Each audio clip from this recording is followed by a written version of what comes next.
We're creating a hearty Valentine that features photos and is three-dimensional, and that's today on the Scrapbook Showgram.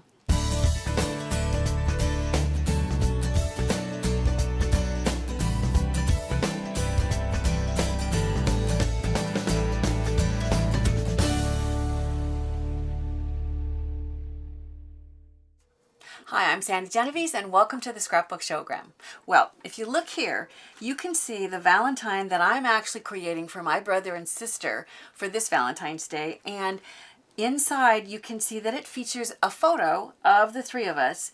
The cover is just sort of a large rectangle with a big window cut out, and I've just taken and embellished it with champagne and champagne glasses, and then the back is embellished simply with hearts. You'll be surprised at how simple this is. The trick is that the front layer is, in this case, mine, I believe, is 7 inches long. The middle layer is 3/4 inches longer, and the back layer is another inch longer still. So by staggering the lengths, you create this wonderful arced, if I turn this, maybe the camera can see, this arced effect that is what makes it dimensional and also makes it help to stand up. We're going to start by creating this front layer. So the Valentine is made of 3 layers. The front one, mine is 6 inches tall by 7 inches long. The middle layer is 7 3/4 inches long, and it's just about 1 3/4 inches wide. And then the back layer is the same 6 inches wide, but the length is 8 3/4. That staggered length is what's important. You need to make sure that when you have all of the layers flat like this, it will fit in an envelope. So you do need, first of all, to make sure that when they're all laying flat, that they'll slide into an envelope and they'll fit, because if you're going to send it through the mail, that's going to be important. Once you've determined that your measurements are going to fit your envelope, then it's time to go back and look at the front. The front, in my case, I mentioned that it's 6 by 7. Well, I need a big window, and the easiest way to do that, here is a rectangle that I cut on the paper trimmer, and it's 3.5 by 4.5. So I'm going to set it down, just exactly in the middle of my rectangle, trace around it, and that gives me where I'm going to cut my window. I'm also going to, with just a pencil, I'm going to draw a little circle in each of the 4 corners that I'm going to be using, because eventually all these layers are going to be held together with brads. So let me show you, when I'm cutting a large rectangle like this, I use my X-Acto knife along with a cutting mat, and when it's really large like this, I'm not as steady with my blade, so instead of cutting the length of each of those, all 4 sides with the blade, I really cut a big X down the middle. And then I go back with my scissors and I use that X so that I can get into one of the layers, and I'll just start cutting here.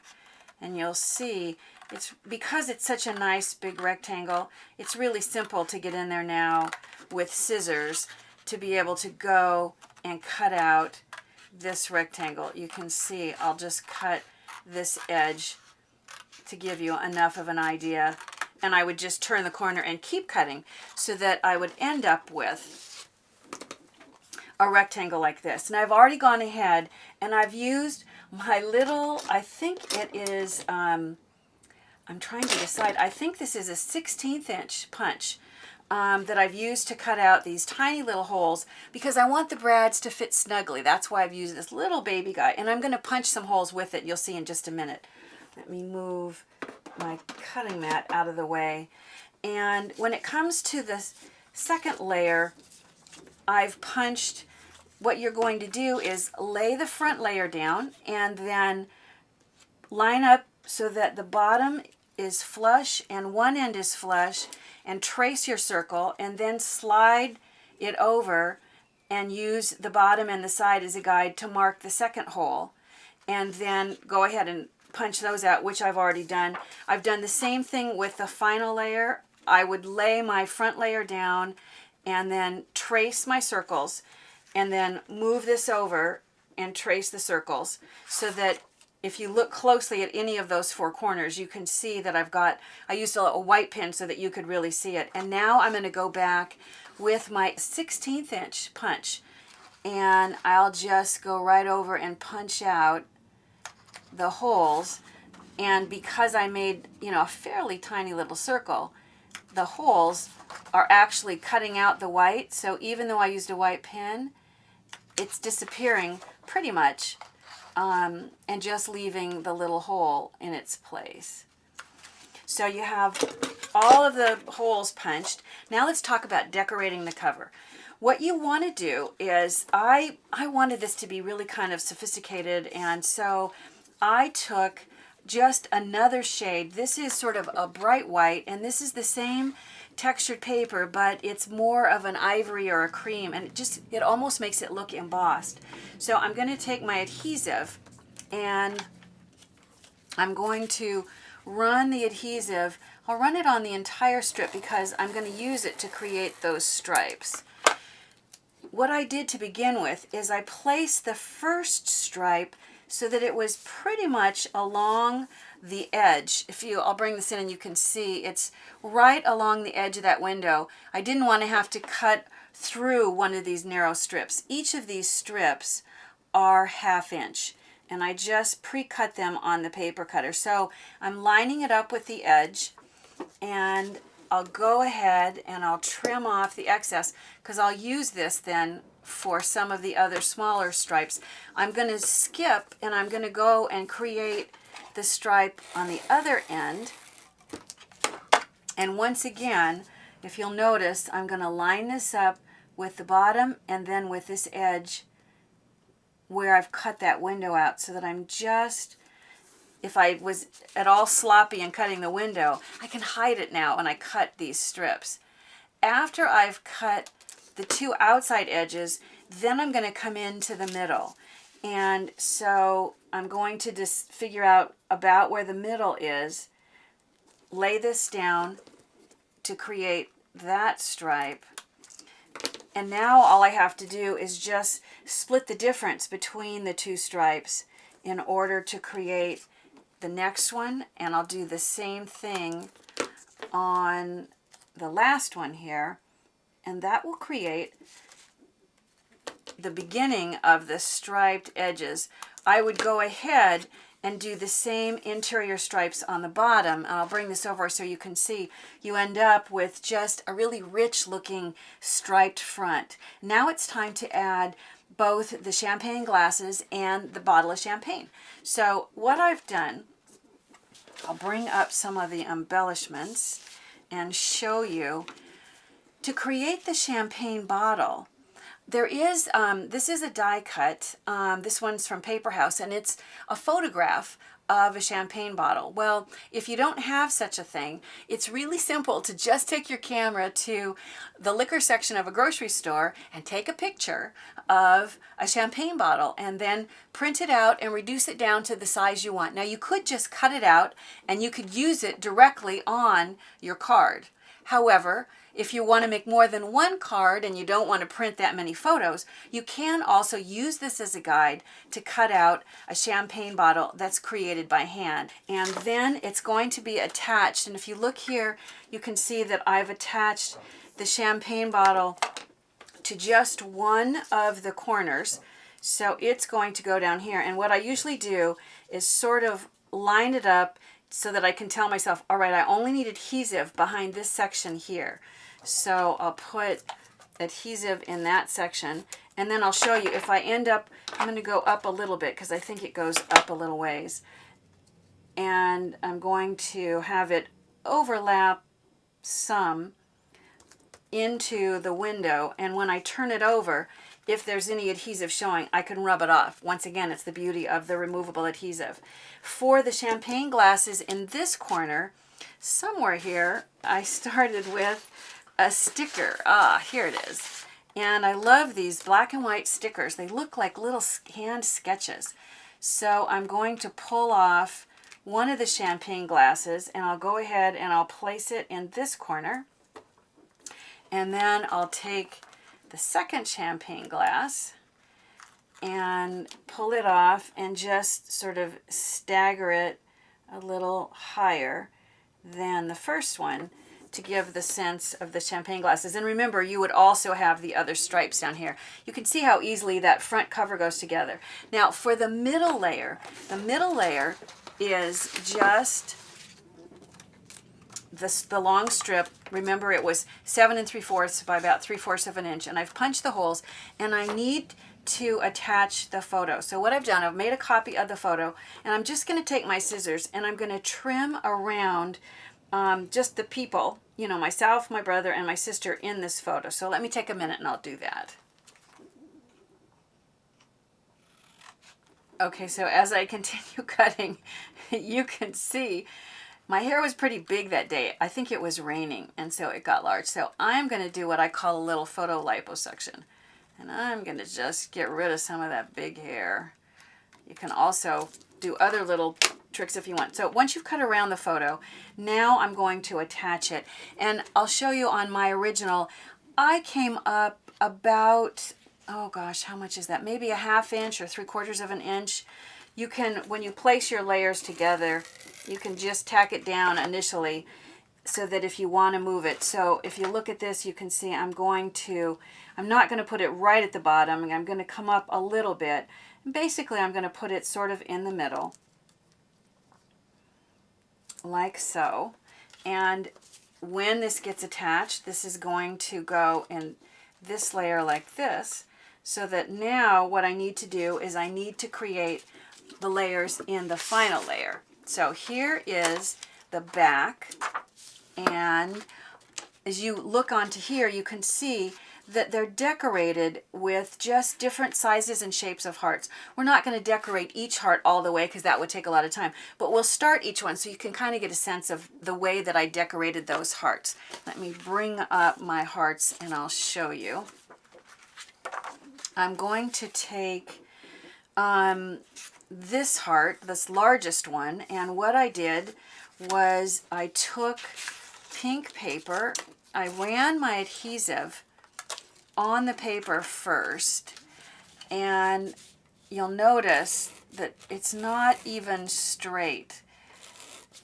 I like for some of the layers to look sort of hand done, so rather than trimming everything on the trimmer, sometimes I want this kind of like curvy edge. So now I'm going to go back and I'm going to just cut strips, narrow strips of pink, and you would just continue cutting more of those narrow strips, and then I used them to decorate the heart. I'll trim a little bit of it off so you get sort of a sense of it. They don't look anywhere close to perfect. They're not meant to. They're meant to look handmade. So here I've just begun the striping, that when you look at the finished one, you can see actually most of these stripes are a little narrower, but you get the idea. Just kind of as if I took a marking pen on the heart and just went with pink stripes. Another thing that I did with some of the smaller hearts is I took a darker and a lighter, and these are heart die cuts, so I know they're going to line up, and instead of putting polka dots on the top, it's actually easier to take punches in 2 different sizes. So here I've got like a 1/4 inch punch, and I'll go through, and because this is the large one, I'll only do a few, and then here's an 1/8 inch punch, and it's a little bit smaller, and I'm going to just go in and add several different dots. Doesn't matter, I just want them to look random. And if I go back and place my adhesive now around the dots on this heart and place this on top of this darker heart, you get the effect of the dark polka dots because they show through, and it's a lot faster than hand making dots. There was one where I did hand make some dots, and that was this red here. What I did first is the die cut comes so that it cuts an outside and an inside heart, and to stick them together I'm going to turn them over and just align the two. Normally I wouldn't bother with this step. I would normally fasten it right to the page, but so that I can hold it up and show you, I'm going to go ahead and tape these together. Normally I'd put adhesive on this and fasten this directly onto the sheet. Then I added polka dots. You can see several of them that are here. So if I go back once again and I take the 1/4 inch, and I think this time I might use, I'm not sure if this is exactly the same size dots. Looks like they might be a little bit smaller, or they might be the same. But I'll punch some of these out, and I'll just let them fall on the paper. Once again, you know, you cut a whole bunch, you'd punch a whole bunch of them, and then once again, take your little Post-it note and take these little dots. They're not all that tiny. I think this is somewhere between a 1/4 inch and an 1/8 inch. It's probably a 3/16 inches would be my guess. Circle, it doesn't matter. And that should hold it in place so that I can add my adhesive. I'll take the tweezers and use it so that hopefully my hands are out of the way to just create the beginning of a random polka dot pattern that I'm going to place onto this heart. And in a minute I'll pick this up. You can see how it's starting that look of the polka dots, and I'll bring this over and you can see here is the pink polka dots. The last heart here I did upside down, and all I did was just use the same 2 shades of red to create stripes. And this one I really did cut on the paper cutter. I've already got adhesive on the back of this, and so I'm going to, I don't know how many, I can see that my adhesive is running out, so I need to put a little more. I'll do one more stripe just to give you the idea. Trim that, and now I can go back and I can trim on the back side. I can trim all of those stripes that are protruding to begin to create the stripes. So you can see, if you look here, lots of different hearts in different patterns, and they're going to be positioned on this back however you want them. I'm not going to actually stop to fasten them down, but you get the idea. You're just creating a really fun heart pattern that's going to be the background for the people in the photo. Once you've created all 3 layers, then it's time to attach the brads. So I went and I picked pink. Let me pull this up and show you. Here are brads that I'm going to be using to position those layers. So first of all, let me find all my layers. Even though they're not all completely decorated, you'll get the idea. I'm going to start with one side. So if I start with this side, I'm going to position all of the holes. So I'll place this over the top of the middle section. Pretend like all those hearts are actually decorated on there. And I'm going to take one of my brads and I'll poke it through all of those layers. You can see I got it through the first 2. There's the 3rd one. So I've now gone through all of those layers, and then I'll turn this over. And with my tweezers, I'll see just how easily I can open up the prongs of that brad. Then I would come up above, and I'm going to do the same thing. I'll take one of the brads, and I'll place it through the top.